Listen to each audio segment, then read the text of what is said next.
Bienvenidos a otra entrega más de su programa Visión RDN con la conducción de Ariel Lara bajo la producción de Josefa Díaz.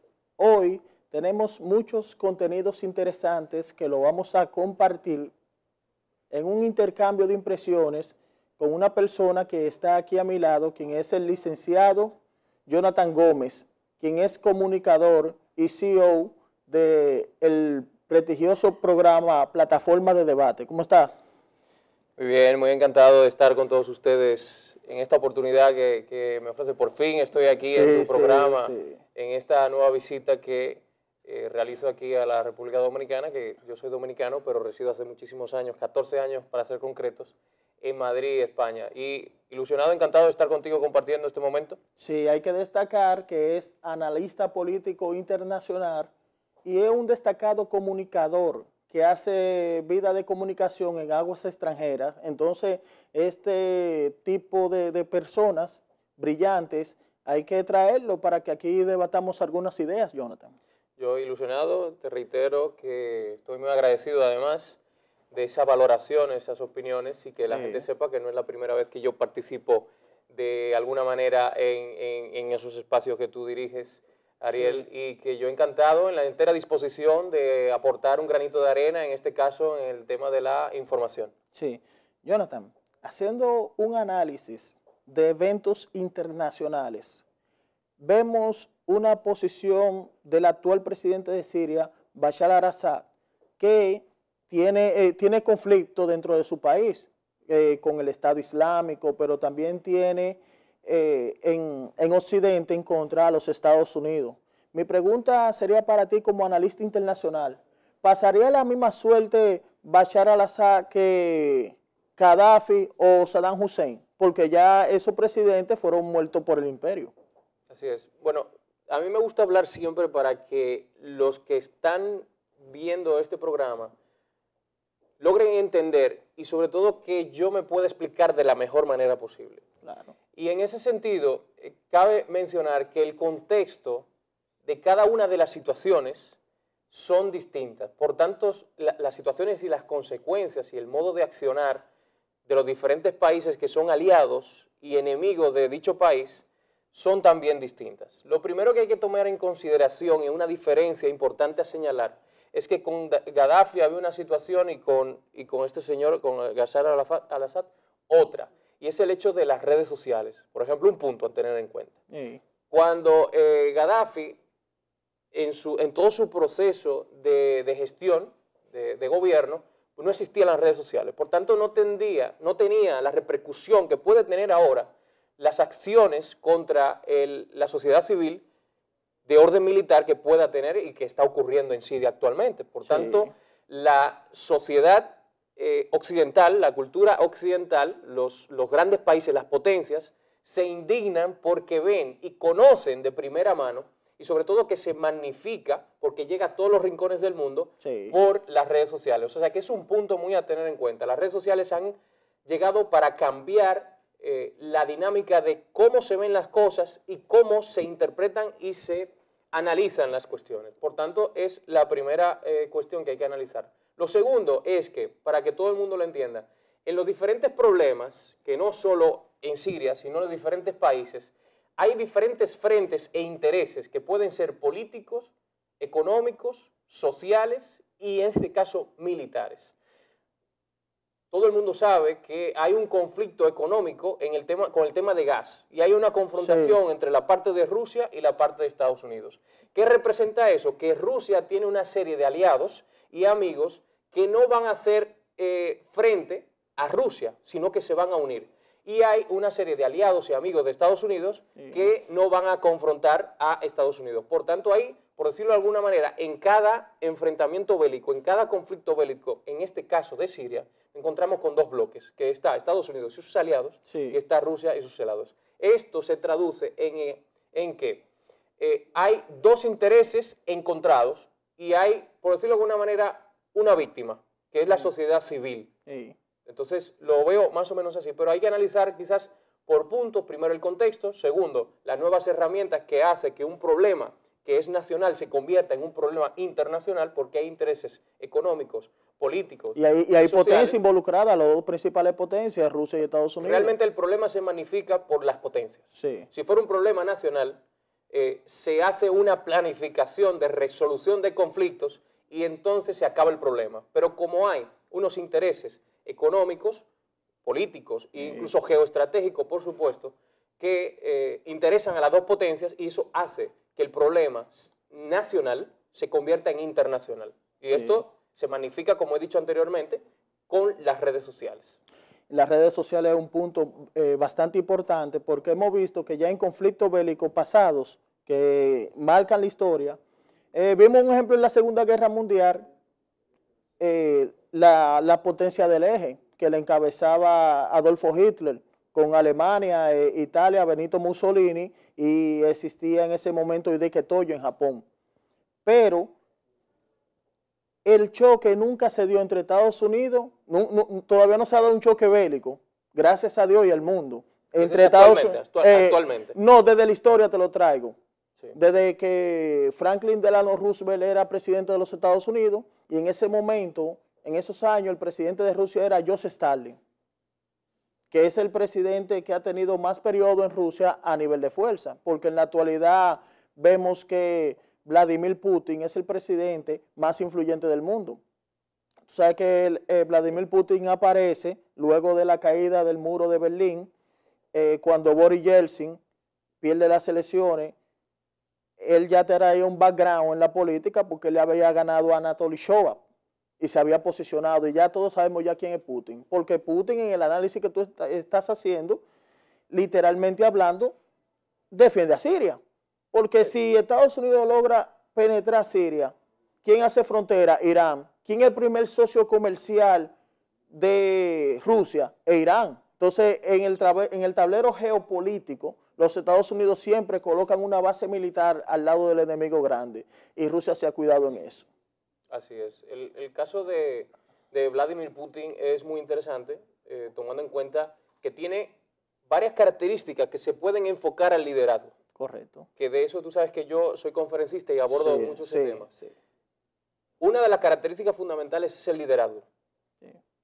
Otra de las características fundamentales es la coherencia política que lo ha tenido, se ha mantenido y lo ha proyectado. Sí. Entonces eso al final, y además es quizás una clase magistral que da Putin de ver cómo se posiciona a nivel internacional en un país que parece lejano y que parecía que estaba envuelto en una situación de crisis, no tan solo económica, sino política de incidencia en su zona de incidencia y a nivel internacional. Pero vemos cómo Putin es que marca la diferencia y coge la bandera, asume la bandera de liderazgo de Rusia para proyectarla en el mundo. Y esto no lo hace de manera unilateral, sobre todo anterior a los anteriores gobiernos de Putin, sino que hay una diferencia y vemos que con Putin es que se inicia el liderazgo en Rusia a nivel internacional. Y entonces es cuando Estados Unidos se da cuenta y dice, tenemos que plantar cara porque Vladimir Putin realmente tiene todas las condiciones y características para conseguir lo que ha conseguido hasta este momento, de que se posicione y realmente sea, en cierto modo, un antagonismo, por decirlo de alguna manera, de Estados Unidos. Hasta cierto punto, que cabe señalar, de que Rusia ha llegado al continente americano. Es decir, la incidencia y la influencia que ha tenido Rusia con Vladimir Putin ha llegado hasta nuestras fronteras.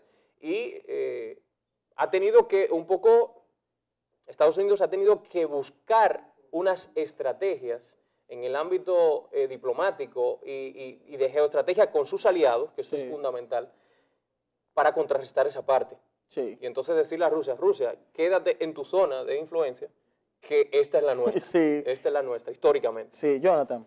Entonces ya, tú sabes que antes de llegar el primer invitado, el tiempo siempre juega con uno. Sí. Entonces vamos a resumir algo que yo quiero que tú me des tu punto de vista.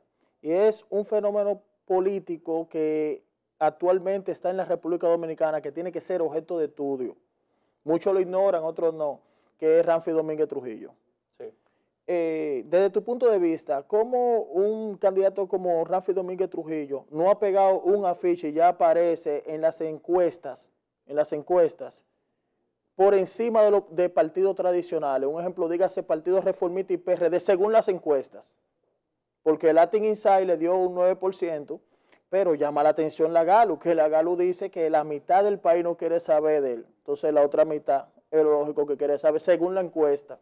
¿Cuál es tu opinión acerca de eso para que se lo diga brevemente al público? Bien, pues yo valoraría varios elementos. Para ceñirnos un poquito en cuanto al tiempo, Sí. vamos a valorar varios elementos. El primero es quizás la situación que vive nuestro país, que hay diferentes opiniones en torno a la seguridad, la inseguridad ciudadana que vive la República Dominicana. Algunos dicen que es una percepción. A mí me cabe señalar, y hablo por experiencia propia, yo siempre vengo al país, cada año vengo al país, y a mí nunca me ha pasado nada.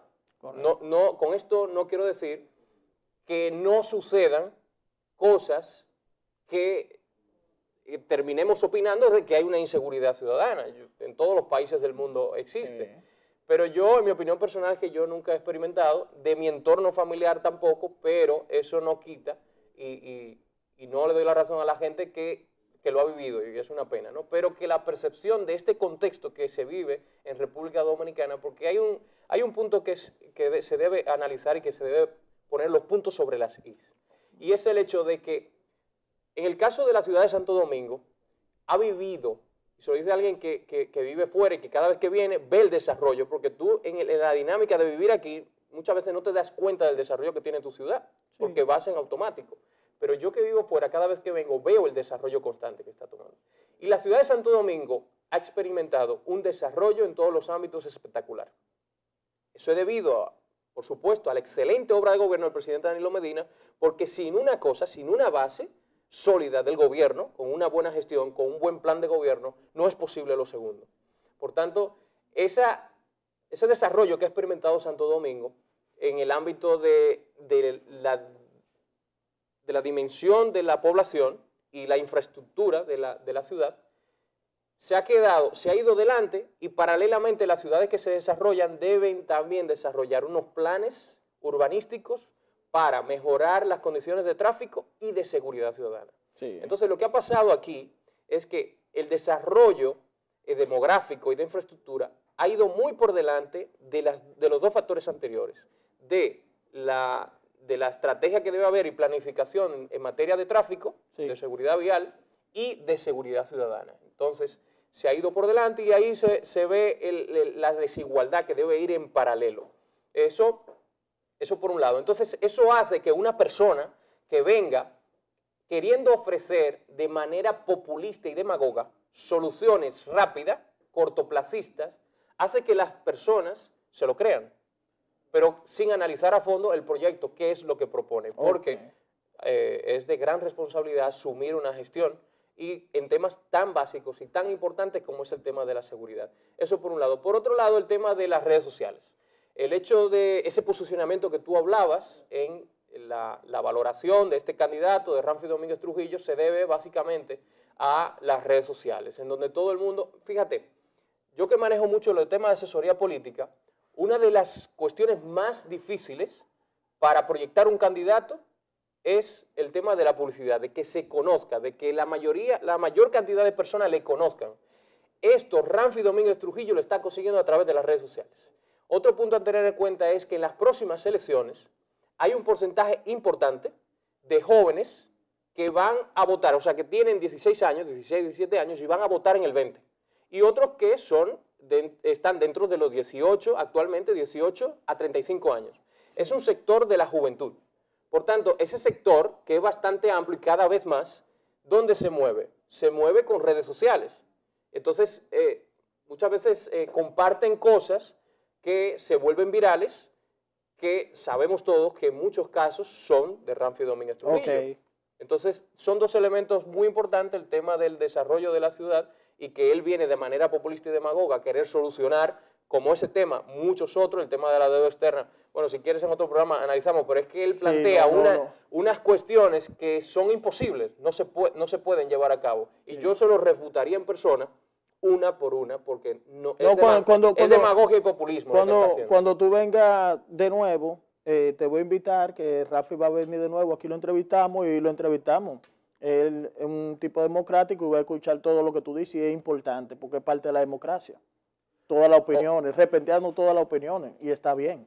Sí, o quizá le ayudaría a mejorar el proyecto, por tanto no sé hasta qué punto le convenga. Correcto, correcto. Entonces, Jonathan, vamos a ir a una pausa para luego venir con nuestro siguiente invitado. Quédense en línea.